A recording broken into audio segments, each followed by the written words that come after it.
Hello guys, Nona Ane Nenu. I saw Bharat Ane Nenu, but this is not a review. This time I want to do something different because the movie was very different. I want to talk things which were deeper, layered in the story. But before that, my thoughts on the movie. It was really good. I enjoyed watching it, and the swag level was to infinity. Please don't jump to conclusions. Give me a chance and try to understand what I'm trying to say. So, the basic plot of the movie was similar to Nayak, starring Anil Kapoor, which was I Know, was a remake of a Tamil movie, Mudhalvan, when both were directed by S. Shankar. If you study screenwriting, you'll know that every story in this world will start from eight of the basic storylines. There are eight storylines in total, out of which you can take one, you can add two or three, and make it more complex, and make a structure, make a story out of it. So any story, if you dig it, you'll find it has one of the eight as the basic, the first floor of a building. So the first 20 minutes, I was like, what am I watching? Totally different from what I was expecting from the trailer. I really like the authenticity. Bharat was from London. He was studying there for more than 10 years. He would be more comfortable speaking English than Telugu. And when we saw non-Telugu people, they were speaking in Hindi. And I really liked that. In the first 20 minutes, I could see the hero's journey. Now, what's hero's journey? Is a term given to what the protagonists go through in a story, which you can observe in most of the movies. And you'll also find the similarities between Harry Potter and Star Wars. In Hero's Journey, we see the hero in his own home or place or planet, whatever. He knows the things around, he's happy with his life, but then something really happens, a twist. In this movie, his father dies, that forces him to come out of his comfort zone and go out in an unknown world or area, which for him was politics and staying in India. And he was unsure about doing it. And then an elder man or a mentor comes and helps the hero, convinces him to go out in the unknown world and learn new things. That's what I could see in the movie in the first 20 minutes. And I was so happy. And the hero's journey continues, he meets a villain and all that. You can study about it. There were so many complex relationships. His relationship with his father, his relationship with stepmom, his relationship with stepbrother. Like when he came to India, he had to introduce himself to his younger brother. I was like, whoa, there's a lot of potential. I was so happy and I was just waiting how this will all go about. The problem arises for me when the execution part comes in. The director decides what he wants to do. For him, he wanted to use this story to give a social message, to show the relationship between a leader and a society, the factor of accountability and responsibility. And this all is good. I am okay with it. I felt bad because there were so many things that was not even touched. The story had so much potential which was left untouched. This is my greed talking. I really felt that मौके पे चौका नहीं मारा.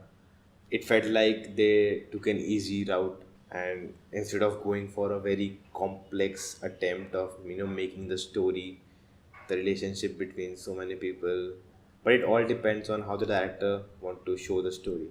It has happened many times that people tell me, but bro, the movie is way better than what Bollywood crap and all that.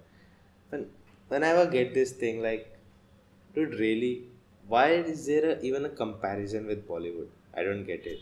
Like, being superior to a Bollywood is not a merit. With comparison, you just limit your own self. You remember the old story, the race of rabbit and a turtle? The rabbit stops because he sees the turtle is way far, he's way ahead, he can stay there and take a rest, take a nap, and that leads to him losing. That's what I'm trying to say. Don't halt your progress because you are way ahead of others. One more thing I really liked was the pre-interval scene.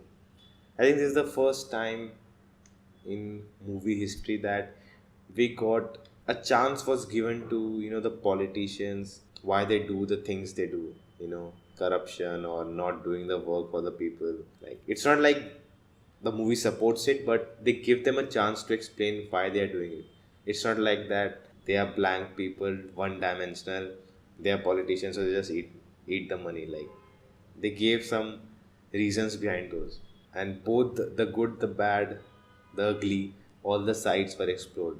I really like that part. When you talk about a story, you know, if you go to learn stories, you read a lot of stories, you see that the characters have flaws, and the main character, he's very flawed, and that's how the story becomes interesting. But what I have seen in Indian movies, and especially in Telugu movies, is that the main character, he's perfect. He can do anything. But the world around him is flawed. Now, that is also an interesting take on it. I'm not saying it's wrong or you should follow what everyone follows, because there are no rules in filmmaking, they are only principles. And they are both very two different things. The main character is perfect and is trying to, make sense out of the world. There's chaos in the world. The enemies, the villains of the film, of the story. The hero has to correct them, has to punish them, has to take care of the world around him. Now, Prakash Raj's character. I was hoping that please don't make him a bad guy, please don't make him a bad guy, but at the end, he was the bad guy. But one thing that really struck me was, if you remember in the beginning, he told Bharat's father that you should follow your dream, your long dream of becoming the chief minister, entering into politics and helping the people, and leave your family to your wife or get married again, and she'll take care of the house. You should pursue your dream. Now, when Bharat comes back, he asks him to fulfill his father's legacy or dream and what he wanted, and didn't even ask what he wants in life.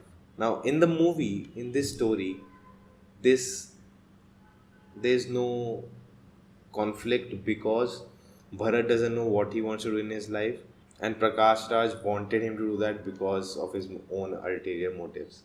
But if you just take that segment out of the movie and try to get conflict among it, you can get a very good story which can be told. What do you think about this? Was Prakash Raj a hypocrite? I'll leave it for you to decide. So guys, that's it. Thank you for watching this video. If you like this video, thumbs up. If you didn't, thumbs down, no problems. Tell me in the comments your thoughts on the movie and the stuff I said in this video. Feel free. I would like to hear what your thoughts are. Check out other videos, and if you still like them, consider subscribing and don't forget to hit the bell icon. So thank you for watching, and I'll see you later.